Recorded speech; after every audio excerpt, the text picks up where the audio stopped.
யானைகள் தான் ஒரு காட்டுடைய உயிர் நாடி. யானைகள் தான் காடுகளுடைய அரசன்.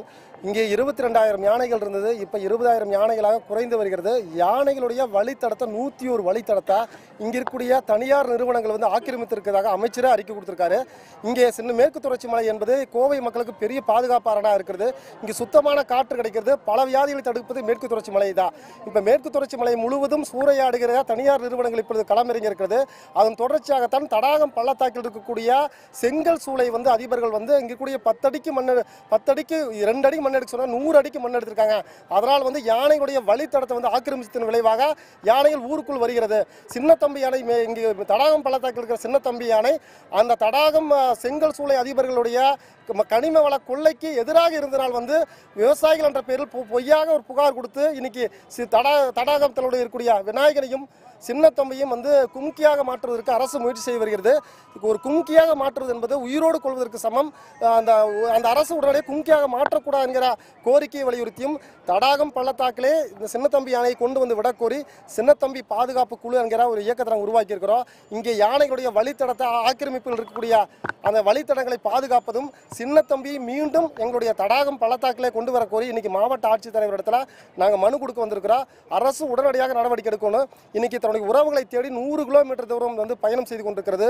உணவின்றி போதிய பாதுகாப்பு வசதிகள் இல்லாமல் இருக்குது. கனிம வெள்ளை கொள்ளைக்கு இங்கே இருக்கக்கூடிய அதிகாரிகள் உடனே இருக்காங்க.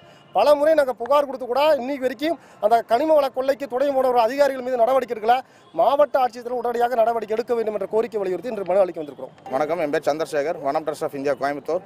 இப்போ பார்த்தீங்கன்னா இந்த மனித விலங்கு மோதல் வந்துட்டு எல்லா ஊர்லேயும் இருக்குது. ஆனால் வந்துட்டு மிச்சம் ஊரில் இந்த மாதிரிலாம் வந்து கலெக்டரேட்டில் மனு கொடுக்குறதெல்லாம் வந்துட்டு அந்த மாதிரி யாரும் பண்ணுறதில்ல. இந்த கோவை மாவட்டத்தில் மட்டும்தான் அதிகமாக வந்துட்டு விவசாயிகள் வந்துட்டு இங்கே போர்க்கொடி எடுத்து வந்து இந்த மாதிரியெல்லாம் பண்ணுறாங்க. இந்த மாதிரி யானைகளை வந்து ரீலோகேட் பண்ணணும் அப்படிங்கிறாங்க. இந்த ரீலோகேட் பண்ணோம்னா உடனே வந்துட்டு தீர்வு காண முடியுமா? ரீலோகேட் பண்ணிகிட்டே இருந்தோம்னா எத்தனை யானைகள் தான் நீங்கள் ரீலோகேட் பண்ணிகிட்டே இருப்பீங்க? 432 யானைகள் இன்னும் மிச்சம் இருக்குது. கோயம்புத்தூர் சுற்றி 16 யானை ஒரு குரூப்பாகவும் 7 டஸ்கர் இன்னொரு குரூப்பாகவும் 5 டஸ்கர் இன்னொரு குரூப்பாகவும் இருக்குது. இது யாருக்குமே தெரியாதா? ஏன் வனத்துறைக்கு நல்லாவே தெரியும். மாற்று பயிர்கள் போடுங்கங்கிறாங்க. மாற்று பயிர்கள் இவங்க பண்ணுற மாதிரி ஐடியாவும் கிடையாது. சரி, கனிம வளை கொள்ளைக்கு ஏதாச்சும் ஆதரவு கொடுங்கனாலும் கனிம வளத்துறைக்கும் வந்துட்டு அவங்க எதுவுமே கொடுக்கவே மாட்டேங்கிறாங்க. மீன் ஆப்போசிட்டாக வந்து எந்த கருத்தும் கொடுக்கவும் மாட்டேங்கிறாங்க. சின்னத்தம்பி யானையும் சரி, விநாயகாவும் சரிங்க, பொதுவாக வந்துட்டு காட்டு யானை வந்துட்டு மனிதனை கண்டா ஒதுங்கி தான் போகும். எந்த ஒரு வனவிலங்காக இருந்தாலும் சரி ஒதுங்கி தான் போகும். தவிர்த்து மனிதனை வந்துட்டு நேருக்கு நேராக வந்துட்டு அட்டாக் பண்ணி இது எதுவுமே பண்ணதே கிடையாது. இந்த 6 பேர் செத்துனாங்கன்னாங்க, அப்புறம் 7 பேருனாங்க, அப்புறம் 8 பேருனாங்க. யானையோட வலசு பாதையில் போய் நம்ம போய் குறுக்கிட்டுனோம்னா கண்டிப்பாக வந்துட்டு அட்டாக் பண்ணும். அட்டாக் பண்ணாமலாம் இல்லை. ஆனால் இந்த வரைக்கும் இந்த சின்னத்தம்பி யானையோ விநாயகா யானையோ யாரையும் கொண்டது கிடையாது.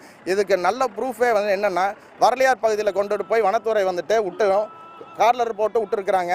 132 கிலோமீட்டர் இன்றைக்கி வந்து ட்ராவல் பண்ணியிருக்கிறான். எந்த ஒரு உயிர் சேதமும் இல்லை. இதுக்கு மேலே வந்துட்டு கோர்ட்டுக்கு வந்துட்டு ப்ரொடியூஸ் பண்ணுறதுக்கு டாக்குமெண்ட்ஸே தேவையே இல்லை. உருவத்தில் வந்துட்டு யானை பெருசுங்கிறனால தான் எல்லாம் பயப்படுறாங்களே தவிர்த்து சின்னத்தம்பினாலேயோ விநாயகனாலேயோ யாருக்கு எந்த பிரச்சனையும் கிடையாது.